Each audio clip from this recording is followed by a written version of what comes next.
All right, guys. I gave you a little taste of this deck the other day. I didn't intend for it to be a turn 3 kill deck. That was just a really lucky hand if you saw the line of play. Hopefully my voice is a little bit together, a little bit better today. I've been fighting a cold recently, so I apologize for that. This is my Simic partner deck. I decided to build it because I thought the synergy between the two cards was really, really good, and I thought it would be a really fun deck to build around the two commanders since they work so well together. And pretty much the idea of the deck is fairly simple. You want to play your commanders, and then with your commanders out, you want to tutor Seedborn Muse, and then use both of them in conjunction to draw a bunch of cards. And then you should have lots of mana, lots of cards. And because your general is an infinite outlet, you can win with pretty much any way of making infinite mana. Which in this deck, the easiest ways are to cast Tooth and Nail. I don't use Deadeye Navigator, even though he would be a little bit better considering you need less lands. I think Vorinclex is just a better card overall, and I kind of like him a little bit more as an 8-drop on my pod chain, um, as well as just a better card in general to draw. And I kind of like that people have to kind of time walk themselves to fight through them. But I don't use the Deadeye Navigator. And then the second easy way is with both your commanders on the field, using Mind Over Matter to repeatedly tap the mana producing commander while continuously drawing cards with your commander. Once you reach a large amount of mana, is fairly easy to do. I thought about running the Gilded Lotus because I have the Mind Over Matter as well. I opted not to simply because I have my commander, and I even put some thought into running Creeping Corrosion, though I'm not currently. I'm going to go over the deck list after I go through a quick game. So I'm just going to show you a quick game here with the deck, give you a little bit better idea of how it works. Um, oh, and the kill conditions are Aetherflux Reservoir and Craterhoof Behemoth for the most part as far as the actual damage. Um, I'm against a table of looks like Tribal Slivers, Grixis, Dethroned stuff, and Mildly Anemia. So even though this isn't a super competitive deck, I feel like it's probably going to beat these decks. Not because I intentionally tried to make it super strong, just because I've played it over the last couple days, and it is probably stronger than what these decks are doing, though Marchesa could actually be pretty good. And for that matter, this could just be a 5-color good stuck in disguise. And I mean, Mile, if she gets a really fast start, could be good. But I think I'm in a pretty good position. This hand's not super fast or anything, but I've got 2 sources of green with the Sakura Tribe Elder in the Temple. I give you a turn 1 Scry. I get to go for Elder turn 2, opening my options for turn 3 and 4. I've got my kill condition already. Brainstorm has insane synergy with the Kydella, the Chosen of Krufix, or I guess there's no the in that. I don't really know how you're supposed to pronounce her name, but the Brainstorm is really good with her. It's pretty much changes the cost of Brainstorm to blue to Apprentice Wizard activation. If any of you guys know what that card is, but pretty much just filters a blue into colorless. After playing this deck 3 or 4 times, I almost feel like Candelabra would be pretty good, and probably Frantic Search as well. I haven't added those cards yet. As I said, I've only been playing this deck for maybe 2 days now, today and yesterday. So usually the first couple of days I make lots of changes to my decks. So I'm going to just go through this game really quickly here. I think Marchesa's first, if I remember correctly. No Soul Ring there, and Corrosive Verge there, and no Soul Ring there. I scry and I see Sour of Temptation. Obviously don't need Sour of Temptation at this point in the game. That's mostly, since this is more of a casual deck, one of the things I love doing in green casual decks is just putting a lot of things on Birthing Pod chain, and I really wanted to use Birthing Pod in this deck. Part of why Fabricate is so good is not only can it get my kill condition, it can get Crucible of Worlds for the Crucible of Worlds fetch land or Strip Mine combo, and I am running Azusa Oracle and Exploration, as well as being able to get Memory Jar, which is excellent with my commander and a good way to try to combo offer, just get lots of value, but also to get the Birthing Pod, as well as just being a Mana Crypt or a Soul Ring for 3. So excellent card here. He plays a Sylvan Library, and I put some thought into Nature's Claiming it. But I decided the tempo loss of Nature's Claiming it is almost like time walking myself with this kind of hand, just based on all the different ways I can try to develop. And I decide that I'm just going to let him draw lots of cards. If it was one-on-one, I would most certainly kill Sylvan Library. But since it's multiplayer, I'm just going to go ahead and let him go and just try to be a little bit greedy here. And if I need to, I can always try to claim it later if I find a good place to slip it into my line. But I feel like just the way I want to curve out here, I'm just going to drop my Elder and try to get the commander. I try to actually get the 4CC commander out first if I have a 2-drop that's more relevant than my other commander. Obviously, I'd play that if I didn't. because she obviously doesn't have haste, and you can play the outlet card at almost any time and just immediately generate value off of that. So nothing spectacular from that guy, nothing spectacular from that guy. So the game is starting really slow, which is excellent because this hand isn't very, very fast. Um, I mean, the best thing our opponents have done has ramped one and played Sylvan Library. So considering I've ramped one, I'm in a pretty good position. I draw this mana drain, which is really nice. I decide I'm just going to play my commander. I want to get her on the field as soon as possible to get as much mana use out of her ability as possible. Just try to goldfish a little bit faster. He plays his commander. He plays some slivers, so I am going, yep, he's on Sliver Tribal, which really is not very scary at all. Birthing Pod off the top is an excellent card. Brainstorm. Brainstorm was mainly to get Reservoir down, and then I didn't know exactly what I wanted to fabricate yet. I was considering Memory Jar. I almost want some kind of draw spell that would affect my actual keepable hand, but honestly, with Memory Jar, you can usually find a way to slam a true draw engine onto the field, even though I'm not playing like Rhystic Study simply because it doesn't have synergy with the commander. And I mean, you could play it because it's obviously just a good stuff card, but I wouldn't be drawing the cards on my turn, so I couldn't really make use of her ability. And when you have a commander that draws cards already, if you can just get a bunch of mana, you're always going to have cards. So I draw into the Memory Jar with that Brainstorm, and I get a Mana Crypt and a Chrome Mox, and I decide the line of play that I want to take is I want to actually put down the Force of Will and the Nature's Claim because I don't really want to use them. And I want to bend the Fabricate because I've already got this Mana Crypt here to the Chrome Mox to be able to cast both the Memory Jar and the Birthing Pod because I'm going to have 8 mana. Or, I think that's how I did this. Yeah. To still be able to keep Mana Drain open so that I'll have a bunch of mana on my next turn too. And that way I'll be able to cast Aetherthux Reservoir and then immediately activate Memory Jar and then have access to tons of mana, casting the Reservoir off pretty much nothing but the Mana Drain. And then I'll have a Birthing Pod, a brand new hand, and a commander that's tapping for 8. So that should give me pretty good odds of doing some gross stuff. Worst comes to worst, I can drop my other commander and start getting cards back up. So he goes for the weakest player, who's kind of mana screwed, just to get his dethrone trigger. This guy goes for Sliver Hive Lord, which is exactly what we wanted because now we can mana drain it, which will start the whole chain because obviously we don't want to be tapping this dude ahead of time, and we don't want to use our colored mana. Like I said, I've had a little bit of not being able to filter my mana issues in this deck that I'm going to fix here soon, but I'll show you what I'm at right now. Considering I'm not trying to be hyper competitive, I guess it's not that big of a problem, but I just have this problem where I just optimize everything I do. I can't help myself. So Reservoir go down first, pop Memory Jar. Okay, good stuff. Asceticism and Cryptic Command, I don't think I'm going to make use of here. The awesome thing here is I get a Play Sower, steal that guy's commander, sack it. Because he gave it the dethrone trigger, I actually get it back. Not that it's going to be relevant since I'm not going to be able to dethrone with an Aetherflux Reservoir and play. I'm going to have the highest life total quite soon. And I'm going to play top and just see what my options are. And I'm going to sack the Marchesa to go get my Seedborn Muse, which is exactly what this deck wants to be doing. So, go get my dual land first. I guess technically I should have checked with top first, but I think I had exact mana or something like that.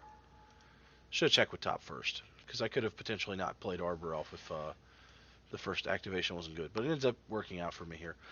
So slight misplay there. Should have checked with top before cracking the fetch land. But steal his commander, or even with the Birthing Pod. So a little bad sequencing here by me with the top. Bad Moxnix. Okay. So now I decide to finally play the top and check. Maybe I just didn't count my mana ahead of time. Crucible of Worlds, Rex Sage, Azusa Lost Seeking. I don't think that's what I saw. Is this game going to bug?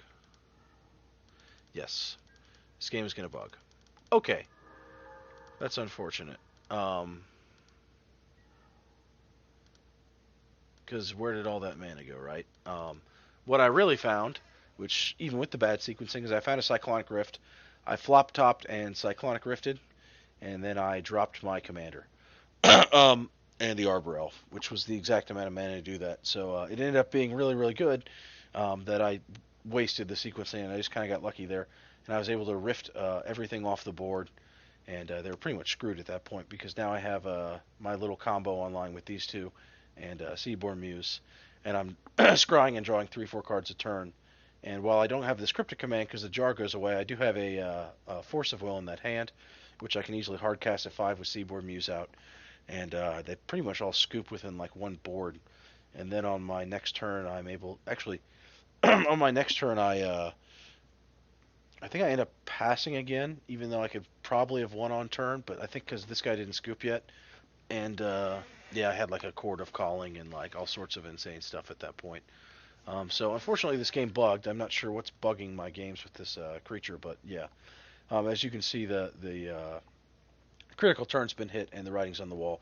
And had I found the Cyclonic Rift like I actually did and not had Crucible of Worlds and then spent 7 mana on nothing and had it just magically disappear, you'd been able to see what I was going to do. I have no idea. But yeah, I blew all this crap off the board and just passed and killed them. Sorry if my voice is a little raspier than normal. I don't know if I already mentioned I've been kind of sick lately. But I'll go ahead and give you a look at the deck. I've already told you some of the cards I'm going to be adding, so you can probably kind of guess as what I'm going to be taking out. So I'll just quickly go over them. 35 lands, the 7 fetch lands, as much mana fixing as possible. Important other lands, Reliquary Tower because we can draw tons of cards in this deck. Manama School at Water's Edge because it untaps the commander. Alchemist Refuge because it combos with the Seaborn Muse, which we're actively trying to get out. And then Gaia's Cradle just because we have 2 commanders and enough creatures in this deck that this taps for more than enough mana quite often. Really good with the Muse as well. I think I'm missing something. Maybe not. I guess there's Ancient Tomb. So that's it for lands. Pretty much standard stuff, mana fixing. More islands than forest, obviously, because we have more forest symbols. It could probably be 1 less forest and 1 more island, but I intend on cutting a forest for if you have 2 basics land for green-blue whenever they release that one. They've only released half that set. I guess I could play the fast land, but I don't really want to. Chrome Mox, Mana Crypt, Mox Diamond. We've got Windfall, Time Twister, and Time Spiral. Lots of other big draw spells in this deck, as well as our commander giving us a draw engine. So, So those cards are really good, as well as Soul Ring. I'm not playing the Mana Vault just because I don't have a whole lot to feed it to, and I'm making tons of colorless mana already. I mean, I guess you can feed it to some of the things I already have, but I mean, I don't feel like it's necessary here. I'm not playing Ponder and Preordain, just because I wanted deck slots for more fun crap, though you probably could and should be playing those cards. But I'm definitely going to be playing the Brainstorm, especially with the Commander. Mystical Tutor, Training Grounds to reduce the cost of the other Commander's ability by 2. It also reduces the Palancron's ability to bounce itself, which is kind of nice. Arbor Elf and Birds of Paradise because they're mana dorks that can produce blue. Garbage Flower, same type deal. Exploration, when you're trying to draw lots of cards. It's always good, as well as being good with just Crucible of Worlds. Nature's Claim, just because you need disenchants. It's one of the things that's nice about playing green. I don't really have a whole lot of creature hate, but in blue-green, you kind of want to play Disenchant Bounce.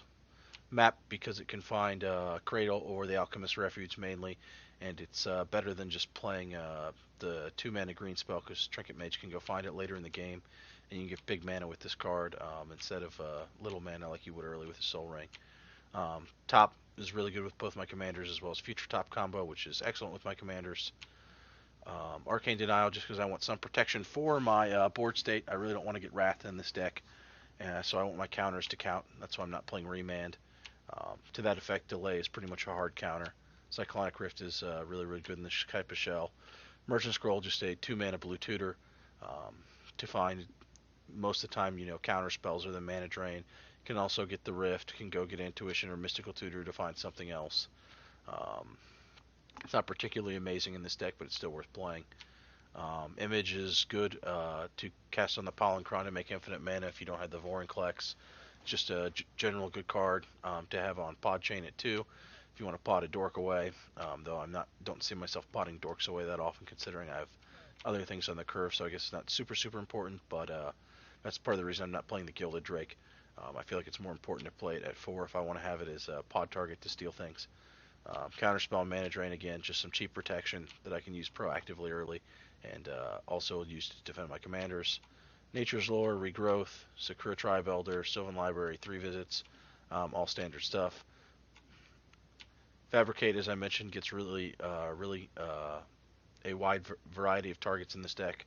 So you can get the standard Degenerate Mana Rock, you can go get this for draw, you can go get the kill condition, or this for combo. So even though I'm not running a whole lot of artifacts, considering the ones I run are so different and versatile, it's definitely worth playing. Intuition, just a really good instant speed tutor. This deck likes to play at instant speed, especially with the Muse up. Twister and Windfall, obviously amazing with the Commander. Trinket Mage, just another good tutor. You can go find the Sensei's Top, or Mana Early, or Guy's Cradle, or Alchemist Refuge late via the Trinket Mage, so not so bad there. Forbid, because once you get the engine online, this can pretty much lock a game control-wise by itself, and I just wanted to have another counterspell anyway, so I felt like this is the best one to add. Azusa to go with the Crucible tech, to strip mine, lock people out of the game and such. Sage, mainly to be on the pod chain at 3, but also just not bad in his own right to have another disenchant effect. Great pod card at 3 and Eternal Witness, being able to pick my good cards back up. Crucible Worlds kind of explains itself. Phyrexian Metamorph, same deal, pod clone at 4. Just really good at copying anything you need an extra copy of. You can bounce this card if you copy Pollencron and copy something else, which is kind of nice. Same thing with the image, obviously. Another good pod target and just a counterspell thing for my deck. The Rite of Replication I've always really liked in decks that use the Pollencrons to kill, back to my old Damia deck. Just kicking it on that is usually makes you enough mana to win the game. Kicking it on Craterhoof Behemoth will end the game. So just another way to dump tons and tons of colorless mana on so many of the other cards that people play that just end the game. And even if you're just kicking it on a Solemn Simulacrum, it's just insanely powerful when you've got tons of colorless mana. Cryptic Command, just really versatile, gives me another bounce and another counterspell. Birthing Pod, obviously really good in this deck. Oracle of Moldiah, same as the other land drops. Kill Condition that gains me lots of life. While I don't play this card in Jaleva, I'm pretty excited to be able to play a Storm type kill card in decks that don't have black. Body Double, another good pod target, and helps me get back cards I've lost since I don't have tutors and stuff like that that are black, and not a whole lot of ways to recur my deck outside of like Twister Spiral. If you drop the Pollencron or Craterhoof or whatever the heck you need into your yard, you can pick it back up, or if someone kills the Seedborn Muse, since that's such an important card, you can pick it back up. Force of Will, Future Sight, Future Up combo. 6 Lime, not really an amazing card, but fits on the pod chain here. This protects my commanders. I'm putting a lot of creatures down. It doesn't protect against wraths unless I leave mana open, but I can, and it does protect against spot removal, and it looks kind of cool, so I like that card. Seedborn Muse, obviously a house in this deck. Memory Jar, another way to draw lots of cards and activate her. As you saw last game, it's very, very good. Consecrated Sphinx just goes good with the whole pass, draw tons of cards, win the game type strategy. Same with Recurring Insight. Same with Time Spiral. And Mind Over Matter is instant win with these when you already have enough mana to start the chain, because you can just make her tap for more and more mana by just tapping her, activate, tapping her, activate, tapping her, activate. The one problem being that if you hit lands, it puts them into play. So there is that. But it's not fully infinite, but it's essentially infinite, and the card's just really good in and of itself. Pollencron, guaranteed infinite combo. Avengers Zendikar, good with the Craterhoof, and just a good pod target at 7 to complement the Pollencron. Tooth and Nail's a win card, combo win card, creature tutor, creature tutor. So that is my Simic deck. Until next time, this is Moxnick signing out.